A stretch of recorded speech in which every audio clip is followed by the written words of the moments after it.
5 araw bago magpasko noong December 20, 1987, naglayag ang isang Philippine passenger ferry mula Tacloban, Leyte Island patungo sa Maynila.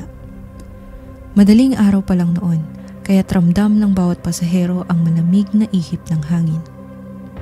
Bagamat walang bagyo, maalon pa rin ang dagat kaya't bahagyang pahele-hele ang barko.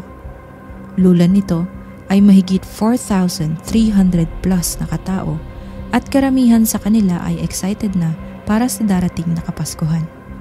Ngunit sinong mag-aakala na sa gabing yun?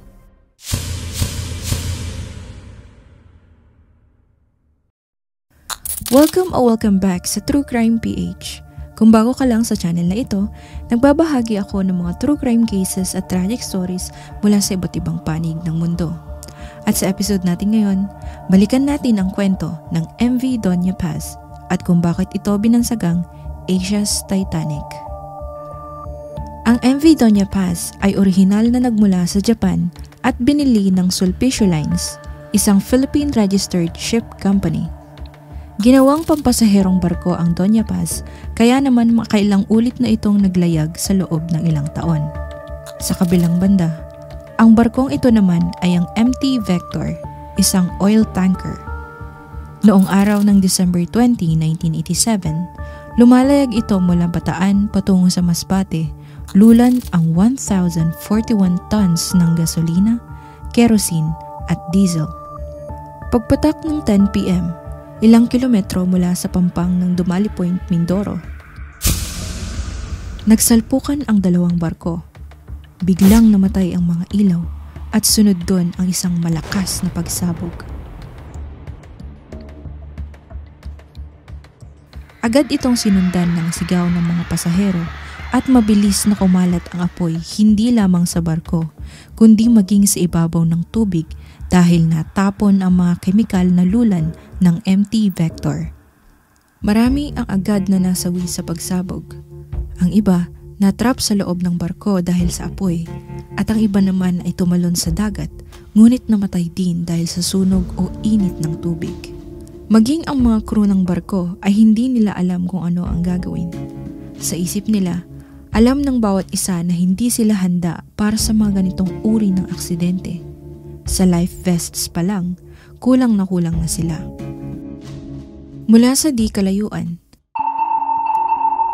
isang barko naman ang nakatanggap ng distress signal mula sa lokasyon ng insidente. Sa pamumuno ng kapitan na si Melesio Barranco, agad na nagmaniobra ang MS Don Claudio patungo sa banggaan, ngunit nang makarating sila ron, huli na ang lahat. Marami sa mga pasahero ay bangkay na.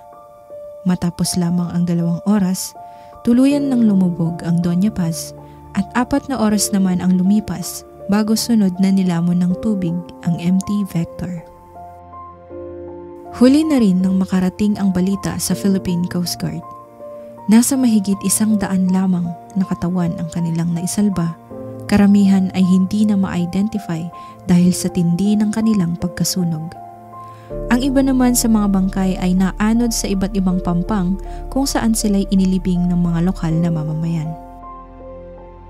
Nagulat ang buong Pilipinas sa pangyayaring ito at agad na nag-imbestiga ang mga otoridad. Sa official manifest o listahan ng mga pasahero, nakatalang 1,552 na katao lang ang lulan nito kasama na ang crew. Ngunit ayon sa mga survivors at witnesses, sobra pa sa 4,000 ang sakay ng barko noong araw na yon, isang nakababahalang paglabag sa safety protocols. Sa investigasyon, napag-alamang parehas na may kasalanan ang dalawang barko. Bukod sa overcrowded ang Doña Paz, peke rin ang kanilang radio license kaya't maaaring hindi gumagana ang kanilang Very High Frequency Radio o VHF, isang importanteng device para makatawag ng mabilis sa mga kapwa barko. Pati ang MT Vector, expired din ang radio license nila.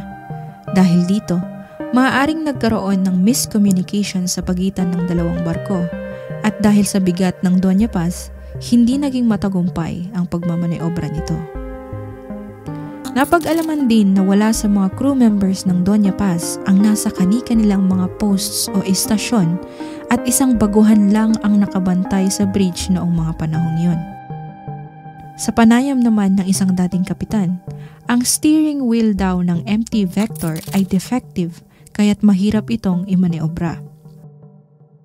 Maaaring may ibang mga factors pa kung bakit o paano naganap ang banggaan, ngunit dahil dito, 4,386 na katao ang nasawi. Mga bata, nanay, tatay, lolo't lola, lahat sila ay hindi nakaligtas sa malagim na insidente. Sa 13 na crew members ng MT Vector, 2 lang ang nakaligtas at 24 survivors lang ang galing sa MV Doña Paz.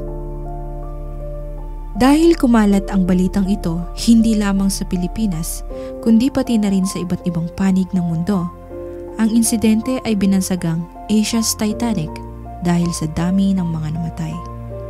Marami sa mga nakaligtas ay namuhay dala ang matinding trauma.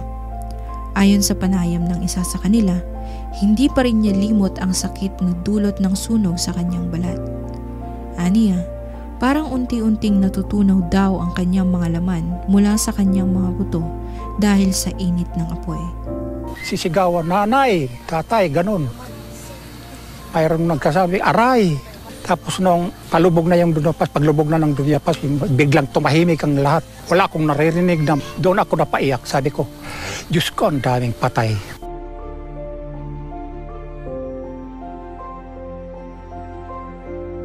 Sa huli, ang opisyal na hatol at parusa ay ipinataw ng Supreme Court sa MT Vector.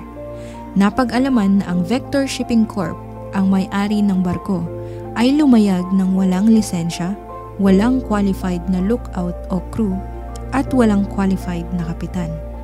Sa kabilang banda, hindi naging malinaw kung naparusahan ba ang kampo ng Doña Paz.